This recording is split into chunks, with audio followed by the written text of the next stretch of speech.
This is not my normal style of video, but I wanted to talk about the minigame Queen's Blood, explain how it works. This is one of the first characters you come across when you play the game. So let me just explain how the game works, just the basic mechanics, so you have an idea of what we're dealing with. If you've never seen it before, if you want to play it, you don't want anything spoiled, this is not a spoiler. Okay, I'm just doing like a 3-minute explanation of the minigame Queen's Blood. So when you enter the game, you have an option between 1 to 6 different decks, right? You're going to start with one deck. They're going to give you a deck right off the bat. And you can hit L and R to switch between your decks. You can customize them as you get new cards, you battle new people. But for now, we're going to play deck 2. So we picked deck 2, and now we hit start. In the very beginning of the game, you can do what's called a mulligan. Any card that you select here, you can replace with a different one if you don't like the card. So I don't want the magic pot. That's too powerful and I don't need it. So I'm going to do a mulligan on that one. I'm going to just get rid of it, toss it out of the deck, and I'm going to, they're going to give me a brand new random one from my deck of 15 cards, okay? I selected the ones that I wanted to mulligan, and I'm going to hit triangle for play. As the game starts off, as you can see, on the left side, I have my 3 green pawns. On the right side are 3 red pawns. As far as I know, I always go first. As you can see, like on the Chocobo Moogle card, you can see that there's a little white square. There's a yellow square to the top, a yellow square to the right, and a yellow square to the bottom. I start out with 3 pawns, 1, 2, 3 on the left side.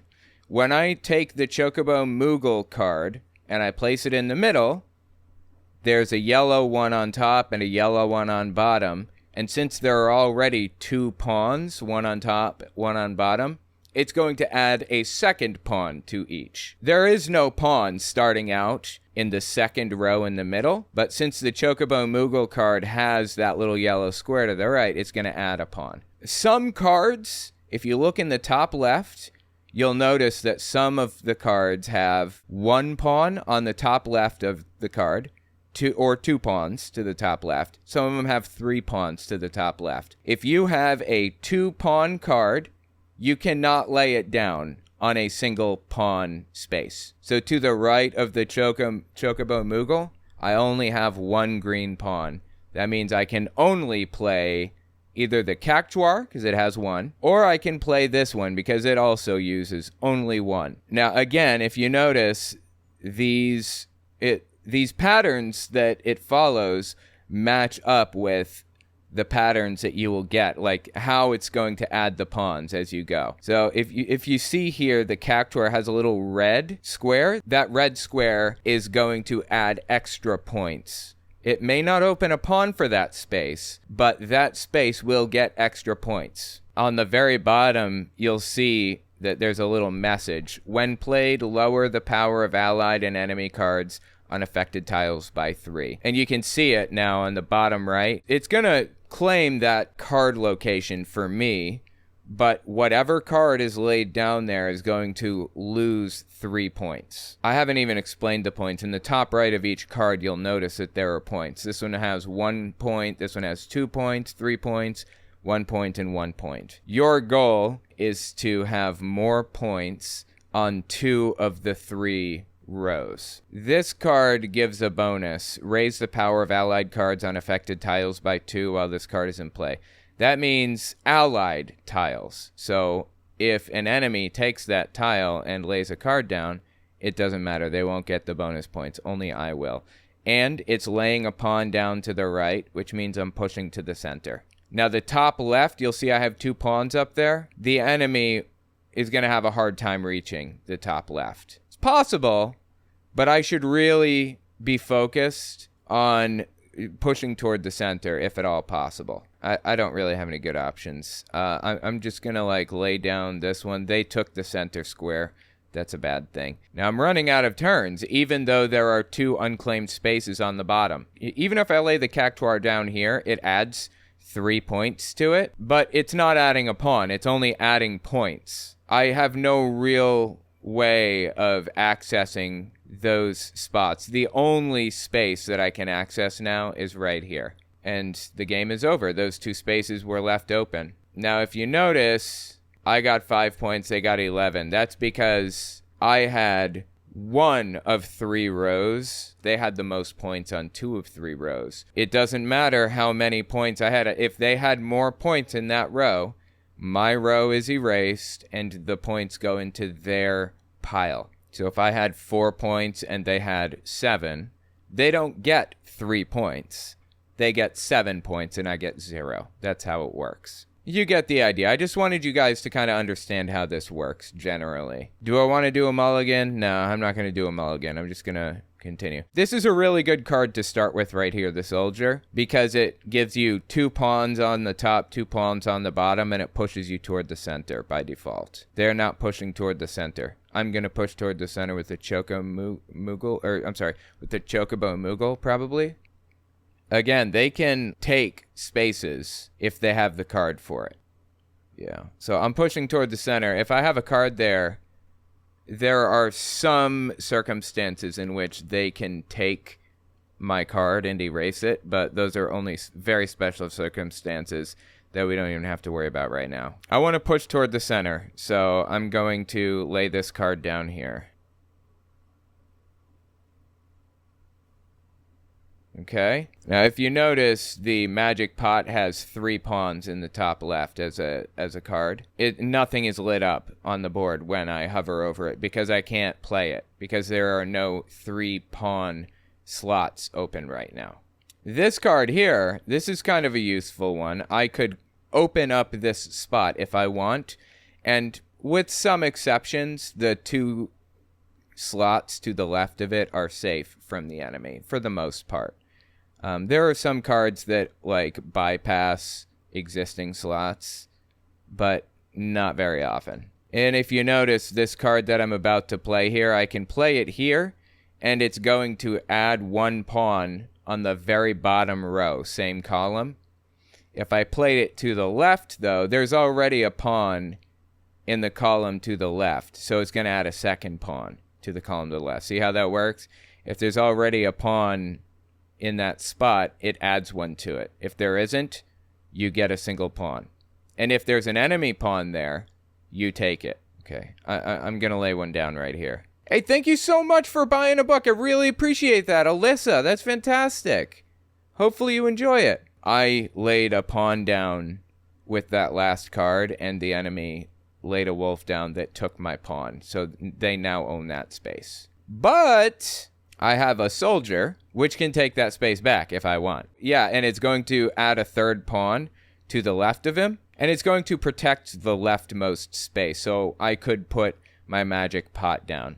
Now, if you look at the magic pot, you'll see that it has a white square, and it has 4 red squares around it. Let me read the description for the magic pot. Raise the power of allied cards on affected tiles by 2 while this card is in play. Every card around it on each corner is doubled. Its value is doubled. So the magic pot, if I put it in the bottom left corner, if you notice it has 4 red squares, 1 in each corner. That means the Chocobo Moogle card it'll basically get an additional point. It says it'll raise the power of allied cards on affected tiles by 2 while this card is in play. So it goes from 2, it's worth 2, goes to being worth 4. But I'm not really worried about the leftmost card slots. I really want to take the slots that are closest to the enemy. This card, Archdragon, it has a little red square on it. That means that it negatively affects or positively affects. It negatively affects enemy or positively affects you. It says, when played, lower the power of the enemy cards on affected tiles by 3.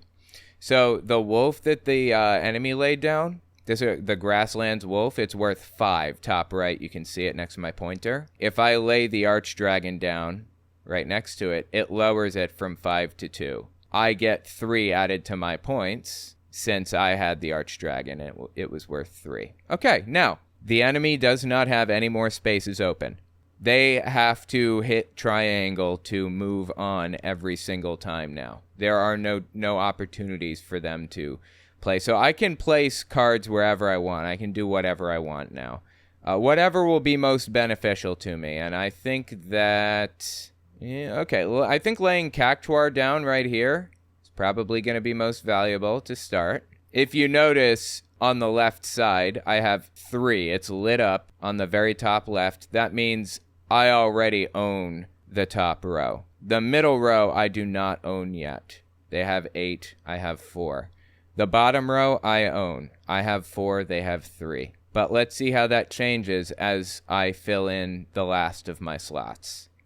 Opponent is going to have to skip because they have nowhere to go. Let's lay the magic pot down last. The MU card, it's a 2-pawn card. It says raise the power of allied cards on affected tiles by 1 while this card is in play. And it has a little red marker. So the tile beneath the Mu card is going to be raised by 1. In this case, it would be the Chocobo Moogle. It's worth 3 right now. I'm going to set down Mu, and now it's worth 4. And, of course, they had to skip because they have nothing else to do. Now I'm going to lay the magic pot down on this 3-pawn slot, and that's going to add a whole bunch of points to the Chocobo Moogle. Now watch how it counts. I have 5, they have 2 on the top row. I have 8 on the center row, they have 8. On the bottom row, I have 8, they have 3. So what's going to happen in a second, once I skip my turn, because there are no more turns possible to take, what's going to happen is their 2 is going to just be erased. I'm going to get 5 points in my bucket. Since I have 8 and they have 8 in the center, it just disappears. Nobody gets anything. Since I have 8 and they have 3 on the bottom row, I get 8 added to my bucket, and they get nothing added to theirs. Right? So by the end of this, I'm going to have 8 plus 5 points, which is 13. So let's end match. Skip. 5, erase, and then I get 13. Victory. That's how the game works. If you were unfamiliar, if you didn't know, hopefully that gave a little bit of clarity to you, because I know it can be a really confusing game, especially if you're just starting out. It's a very fun game, extremely valuable to learn how to play and to get good at this game. This could be an app, and it would be a lot of fun, and I'd play it. Anyway, yeah, tell me what you think, and hopefully you guys watch some of my other content, even though I know that this is completely different than anything else. All right, thanks for watching, guys.